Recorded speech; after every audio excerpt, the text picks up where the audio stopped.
जन्मापासून तुमचे भरत भरत भरत भरत भरत चाललेले आहेत, हे कुठेतरी थांबलं पाहिजे. म्हणाल का आम्ही? हे कुठेतरी ही वही भरत भरत भरत भरत चालली तर तुम्ही कल्पना करू शकता, तुम्ही विचार करू शकता तुमच्यावर आणि माझ्या जीवनावरती आरोप किती मोठे लागतील. कारण ही आरोपाची लिस्ट आहे. देवाच्या विरुद्ध वागणं याचा अर्थ तुमच्या आणि माझ्या जीवनावर आध्यात्मिकरित्या गुन्हा, शिक्षा, सजा तुम्हाला आणि मला होणार.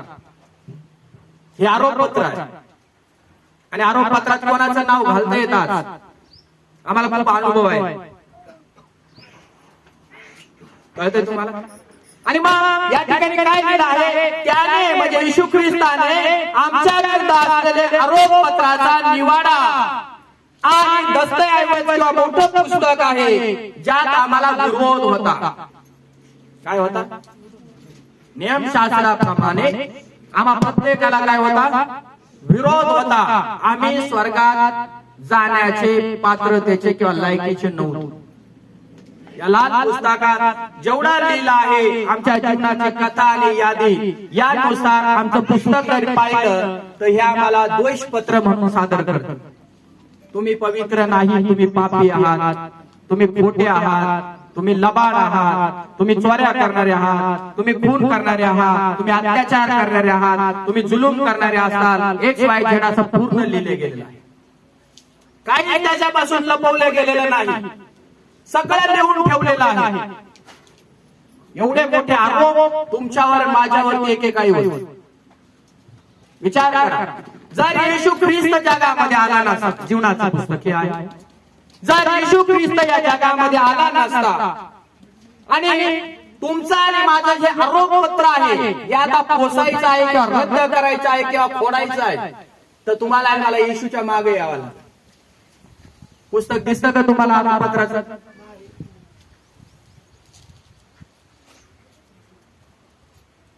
एक कृती आहे.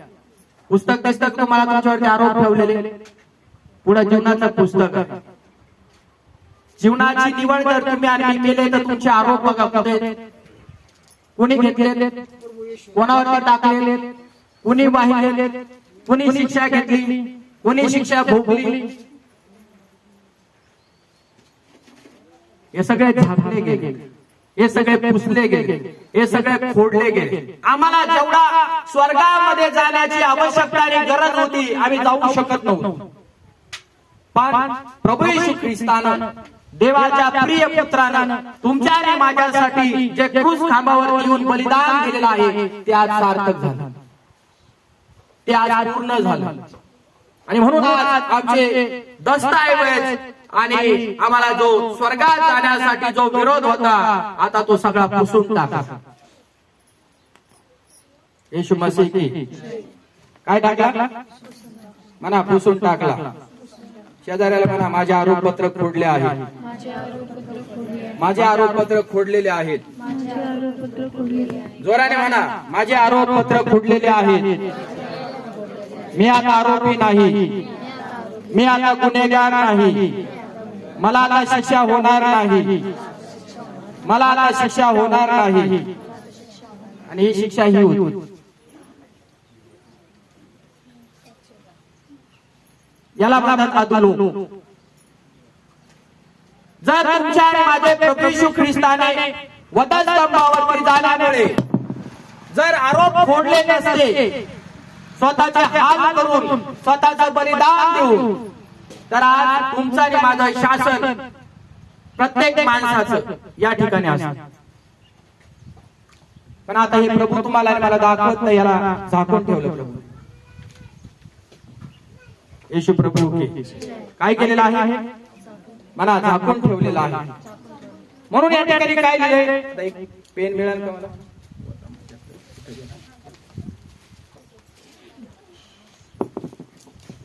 थँक्यू.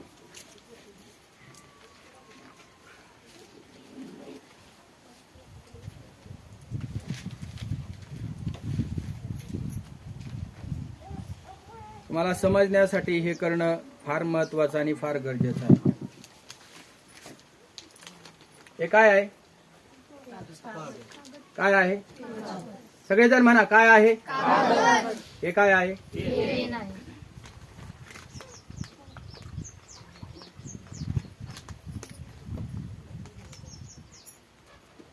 काय केलंय पेनाने? काय केलेलं आहे? कशा खुल्या मारल्या? रॉंग, चुकीची खुली मी या ठिकाणी मारलेली आहे.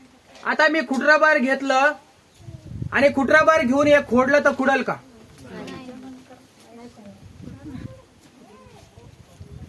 हा खुडू शकतं का? पेनाने जे काही मी मार्किंग केली या ठिकाणी चुकीची, ही खुडू शकते का? प्रत्येक मनुष्याला काय वाटतं? आय एम आन्सर, बरोबर, मी बरोबर आहे, मी बरोबर आहे, मी बरोबर आहे, मी बरोबर आहे. कोणालाच वाटत नाही मी चुकलेलो आहे. पण परमेश्वराच्या नजरेत, प्रभू येशू ख्रिस्ताच्या नजरेत जर तुम्ही आणि मी जरी पाहिलं तर तुमची आणि माझी ही फुले आहे. जोपर्यंत तुम्ही आणि मी येशू ख्रिस्तावरती विश्वास ठेवत नाही आणि त्याच्या कृती सगत जीवन जगत नाही, तुमच्या आणि माझ्या जीवनात ही खुली आहे की तुम्ही प्रभूच्या नजरेत, तुम्ही ख्रिस्ताच्या नजरेत नापास झालेले आहे. तुमची माझी पात्रता नाही आज स्वर्गात जाण्याची. पण आम्हा सगळ्या जणांना काय वाटतं? I am true, I am true, I am true, मी स्वर्गात जाणार, मी स्वर्गात जाणार, मी स्वर्गात जाणार. पण प्रभू येशू ख्रिस्त म्हणतो यू आर रॉंग. तुम्ही तुमच्या बुद्धीने, मी माझ्या बुद्धीने, तुम्ही तुमच्या शक्तीने तुमच्या जीवनावरती जे असे आरोपपत्र आहे ते कधीच खोडू शकणार नाही. हे लिहिलेल्या पेनाने कधी खोडणार नाही, पुसणार नाही, हे कधी लक्षात ठेवा.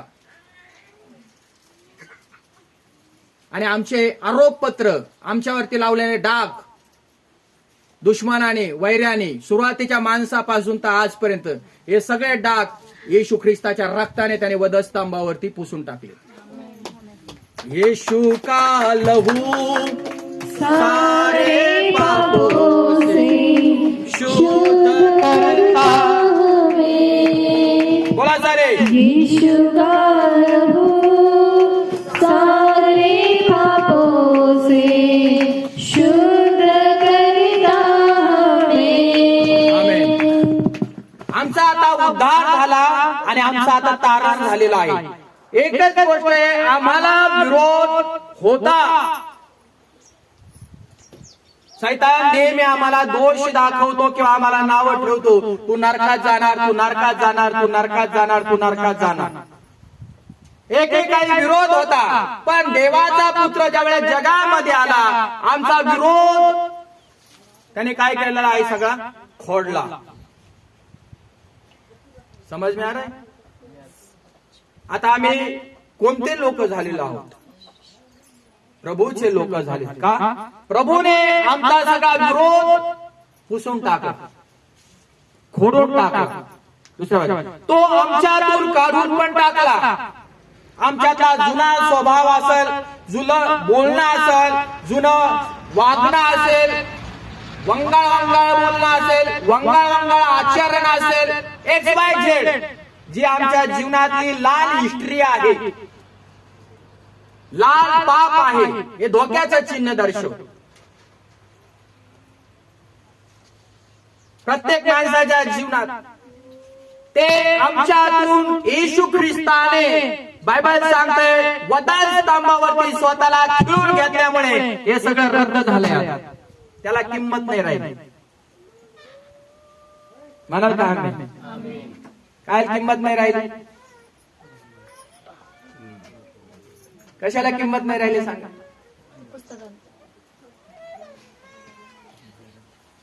माझ्यावरती जे आरोप ठेवले होते त्याला किंमत नाही राहिली. आता थोडस 2 मिनिटं जेलमध्ये जा समजण्यासाठी. गेले का? ज्या व्यक्तीने एक खून केलेला आहे, मर्डर केलेला आहे, आणि तो व्यक्ती जेलमध्ये त्याला पकडला आणि त्याला जेलमध्ये टाकून दिलं, त्याला शासन केलं, त्याला शिक्षा केली 302 मध्ये. काय शिक्षा झाली असेल ती झाली असेल, तो शिक्षा भोगून बाहेर आला. तरी जगातले लोक त्याला नाव ठेवतील का नाही? आणि आम्ही देखील त्याला नाव ठेवणार का नाही? शेवटी आमच्या मुखातून किती जरी जेलची शिक्षा भोगून आला तर आम्ही त्याला बोट लावणार आणि आमच्या मुखातून शब्द बाहेर काय निघणार? गुन्हे. जरी तोंडावर सामना करू शकत नाही, तोंडावर आम्ही बोलू शकणार नाही, पण आम्ही त्याला काय म्हणणार? काय म्हणणार? म्हणा ना, जोरात म्हणा ना. गुन्हे आहे, गुन्हेगार आहे, आरोपी आहे, त्याने त्याला मारला आहे, नावच ठेवणार. पुसलं का त्याच्यात? पुसला का डाग? शिक्षा भोगून आला तरी पुसला का डाग? जगात डाग पुसला जाऊ शकत नाही. जगात कदाचित माफी पण केली जाऊ शकत नाही, पण ख्रिस्त येशूने आमच्यासाठी वधस्तंभावर जो खिळा ठोकला ना, ते दर्शवतं आमच्या गुन्ह्यांची आणि आमच्या अपराधांची क्षमा. जरी आमच्या हातातून खून झाला, आम्ही जेलमध्ये गेलो, उदाहरणार्थ जेलमध्ये जाऊन आम्हाला ख्रिस्त समजला आणि ख्रिस्तावर आम्ही विश्वास ठेवला. जगाच्या नजरेत आम्ही गुन्हेगार, पण ख्रिस्ताच्या नजरेत आम्ही पवित्र झालो. ख्रिस्ताच्या नजरेत आम्ही शुद्ध झालो. ख्रिस्ताच्या नजरेत तुमचा 302 कलम देवाने काय केला? फक्त तेवढ्या पुरता नाही, कायम स्वरूपीचं तुमचं आणि माझं पाप, तुमच्या आणि माझ्या अपराध सर्व त्यांनी खुडून टाकले. वधस्तंभावर खिळ्याने ठोकून ते रद्द केलेले आहे. मग आठवा, खिळा काही साधा असतो का? जर खिळा हे एवढा मोठा खिळा आहे, जवळपास 9 इंचाचा किंवा 7 इंचाचा खिळा आहे, आणि तो काही साधारण खिळा नाहीये. कुऱ्हाडी खिळा आपल्या भाषेत जर म्हणतो ना आपण, तो कुऱ्हाडी खिळा आहे आणि तो येशू ख्रिस्ताच्या हातामध्ये ठोकलेला आहे. एका हातामध्ये तो खिळा आणि एका हातामध्ये तो खिळा, एका पायामध्ये दोन्ही पायाला एकत्र करून तो खिळा. साधारण गोष्ट नाही, फार गंभीर आणि फार सिरियसली तुमचा आणि माझा अपराध किंवा तुमच्या आणि माझे गुन्हे प्रभू येशू ख्रिस्ताने स्वतःला ठोकून फोडले. आणि हे ब्रीद वाक्य, ही घोषणा जर तुम्हाला मला कळाली, येशू ख्रिस्ताने माझं आरोपपत्र फोडण्यासाठी, मी दोषी नसताना किंवा दोषी असताना असं म्हणा, माझं आरोपपत्र फोडण्यासाठी प्रभूने काय स्वतःला केलं त्याच्याकडे पहा, तर त्याचे उपकार तुम्ही कधीच विसरू शकत नाही. माझ्यासाठी तो माझ्या पापांना घेऊन गेला, माझ्यासाठी येशू खाली गेला, माझ्या पापांना घेऊन गेला. कोणासाठी गेला ना? दुसऱ्याकडे फोटो दाखवू नका. लोक म्हणतात याच्यासाठी मेला, अरे तो यहुद्याचा राजा आहे त्यांच्यासाठी मेला. ते म्हणतात तो तुमचा देव असेल, हे म्हणतात हा तुमचा देव असेल, आम्ही म्हणतो तो माझा देव. जे लोक त्याचे लोक नव्हते, आज ते म्हणायला लागला येशू आमचा प्रभू आहे, येशू आमचा देव आहे. ज्यांचा तो देव नव्हता, आज आमचा देव होता का येशू? एवढ्या अज्ञानामध्ये आमचं जीवन होतं, पण येशूने आता तुम्हाला पण त्याचे लोक बनवले. कारण तुम्ही आणि येशू ख्रिस्तावरती काय ठेवला? विश्वास ठेवला. आणि आम्हाला कळालं की आमचं आरोपपत्र प्रभू येशू ख्रिस्ताने खोडून काढलेलं आहे, ते पण गुन्ह्याने शिक्षा. म्हणजे आमची शिक्षा कोणावर आहे? कोणी भोगली? हे तुम्हाला कळायला पाहिजे. Praise the Lord. 15 वचन, त्याने स्वतः वधस्तंभाच्या द्वारे सत्ता आणि अधिकार हाणून पाडून त्यावर विजय मिळवला. मला सगळेजण आमेन. काय आहे सत्ता? काय अधिकार? वधस्तंभावर. बघा, क्रूर सैतानाला काय वाटत असं एक आता काय करायचं? संपलं, विषय संपला. जर कल्पना करा, येशू ख्रिस्ताने तुमच्या आणि माझ्यासाठी एवढा मोठा, त्याला अवजड वधस्तंभ घेऊन तो चालला होता, त्याला चालता येत नव्हतं. जेवढं ओझ त्याच्यावरती टाकायचं नव्हतं, तेवढं रोमी शिपाईने ओझ त्याच्यावरती टाकण्यात आलं. माहिती का? वधस्तंभ ही त्या काळामध्ये शासन म्हणून किंवा शिक्षा म्हणून किंवा दंड म्हणून लोकांना दिलेली एक शिक्षा असायची की जो कोणी चोरी करेल, खून करेल, अत्याचार करेल, काही पण त्याला करो, त्या प्रत्येक व्यक्तीला वधस्तंभावरती याच प्रकारे मारलं जातं ज्या प्रकारे येशूला मारलं गेलं. प्रत्येक व्यक्तीला ही शिक्षा, हे शासन होतं त्या काळामध्ये. बघा, ज्याने चोरी केली त्याला पण तसंच टांगलं ना, आणि ज्याने चोरी केली नाही म्हणजे येशू ख्रिस्ताने त्याला का टांगलं? पण त्याच्यावरती आरोप ठेवण्यात आलं, हा लबाड बोलत आहे, हा स्वतःला देव म्हणून घेत आहे. हालेलुया. हा स्वतःला देवाचा पुत्र म्हणून घेत आहे, म्हणजे तो देवाच्या समान स्वतःला करायचा. म्हणून त्यांनी त्याच्याविषयी डाव रचले आणि पवित्र शास्त्रामध्ये लिहिले त्याला पण ही शिक्षा देण्यात आली, ती पण वधस्तंभाची शिक्षा. आणि मग 15 वचनामध्ये लिहिलं आहे, त्याने स्वतः वधस्तंभाच्या द्वारे सत्ता, मला सध्या सत्ता कशाला म्हणतात, सत्ता चालवणं. बघा जगात त्याच्यातला एक भाग इकडे आलेला आहे, सत्ता कशाला म्हणतात, एक हाती सत्ता.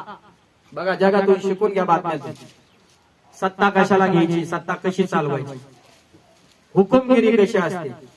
दुसरा आहे अधिकार, हाणून पाडून. काय केलं? हाणून पाडून त्यावर काय मिळवला? मला विजय.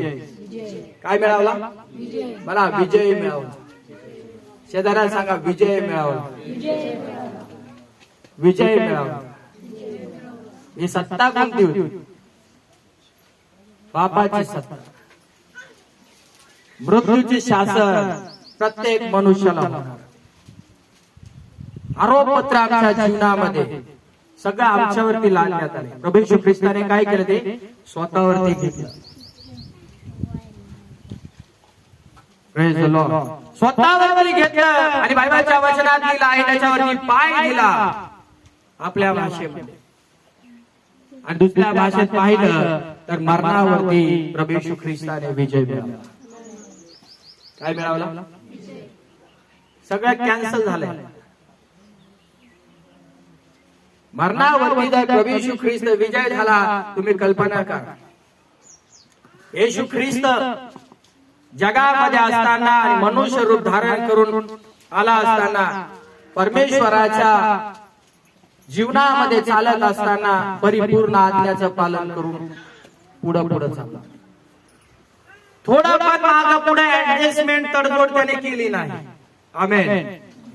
अधिकार आज्ञाधारकपणा तो त्याप्रमाणे जीवन जगत राहिला आणि सैतान त्याच्यावरती जो हल्ला करायचा त्या प्रत्येक हल्ल्यावरती तो विजय मिळवत गेला. सोडलं का सैतानाने प्रभू येशूला? चला 40 दिवसाच्या उपवासाकडे या थोड्या वेळ. 4व्या अध्यायामध्ये काय म्हटलं आहे? काय परीक्षा घेतल्या सैतानाने? तू देवाचा पुत्र असतास तर आहे ना, तुला भूक लागली का? तुला ही सगळी संपत्ती देतो. काय आले परीक्षा? पण प्रभू येशू ख्रिस्ताने काय झालं? आपल्या जीवनामध्ये म्हटलं का, हा यस मी धोंड्याच्या भाकरी करतो, मला खूप भूक लागली. काय म्हटला? उत्तर काय आहे? मनुष्य केवळ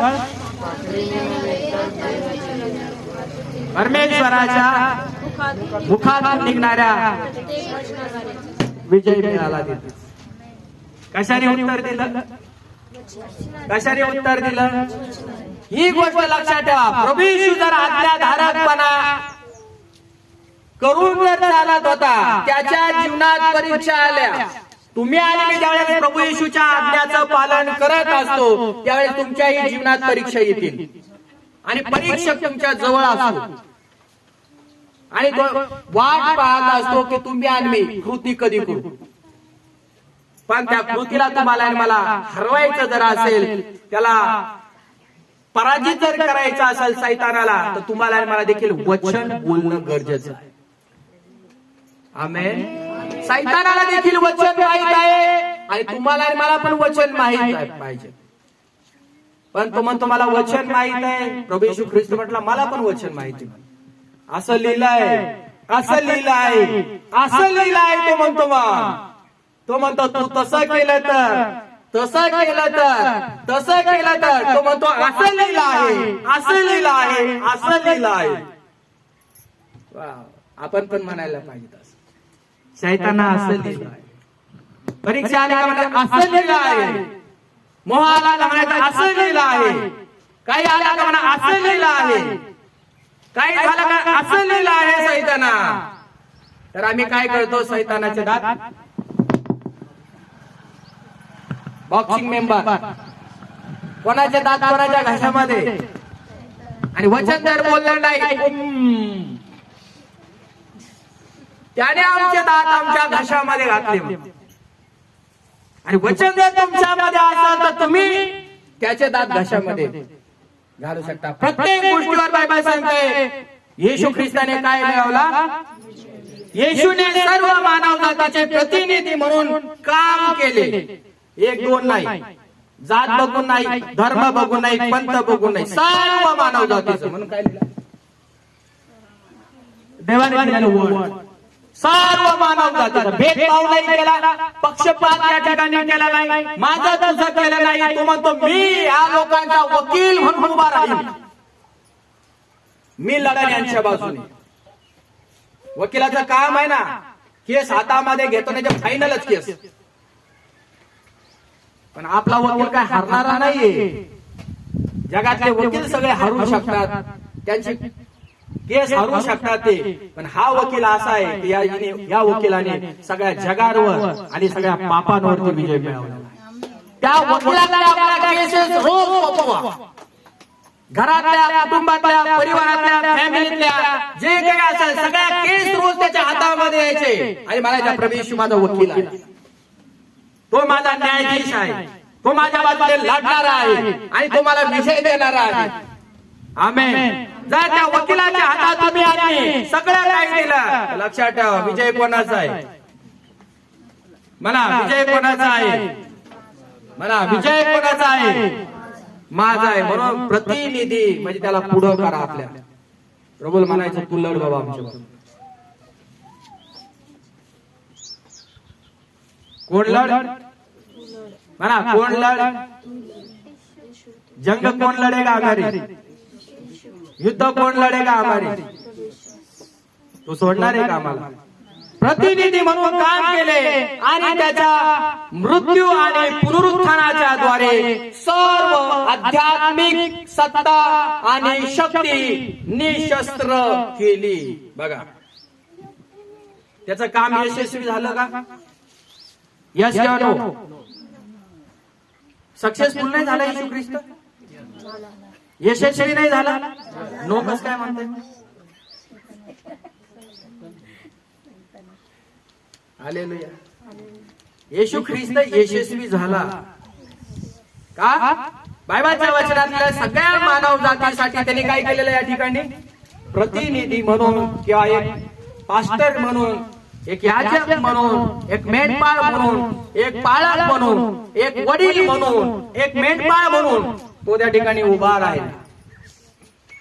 आणि सगळ्या लोकांच्या पुढे तो उभा राहिला आणि या सगळ्या लोकांचं पाप त्याने स्वतःवरती घेतला. तो म्हणतो मी यांच्या वतीने लढणार. तुम्हाला माहितीये स्वर्गामध्ये आज पण ज्यावेळेस तुम्ही आणि मी चुका करतो त्यावेळेस मी त्याजवळ तो एकच गोष्ट म्हणतो, मी रक्त सांडलं त्यांच्यासाठी, त्यांच्यावरती आरोप मोजून. आज पण तो लढतो. तुम्ही नरकात जाऊ नये म्हणून आज पण तो लढतो का. या ठिकाणी लिहिलं आहे त्याचा मृत्यू आणि पुनरुत्थान. मेला नाही येशू, त्याला गाडलंय का नाही कबरेमध्ये. आणि बायबल काय सांगते मरणातून तिसऱ्या दिवशी. म्हणून त्याच्या हातामध्ये आध्यात्मिकरित्या सर्व त्याच्या हातामध्ये सत्ता आली. म्हणा सगळेजण आमेन. कोणाच्या हातात सत्ता आहे. जगातलं नाही चाललं बरं का. आत्मिकरित्या सत्ता कोणाच्या हातात आहे, शक्ती कोणाच्या हातात आहे.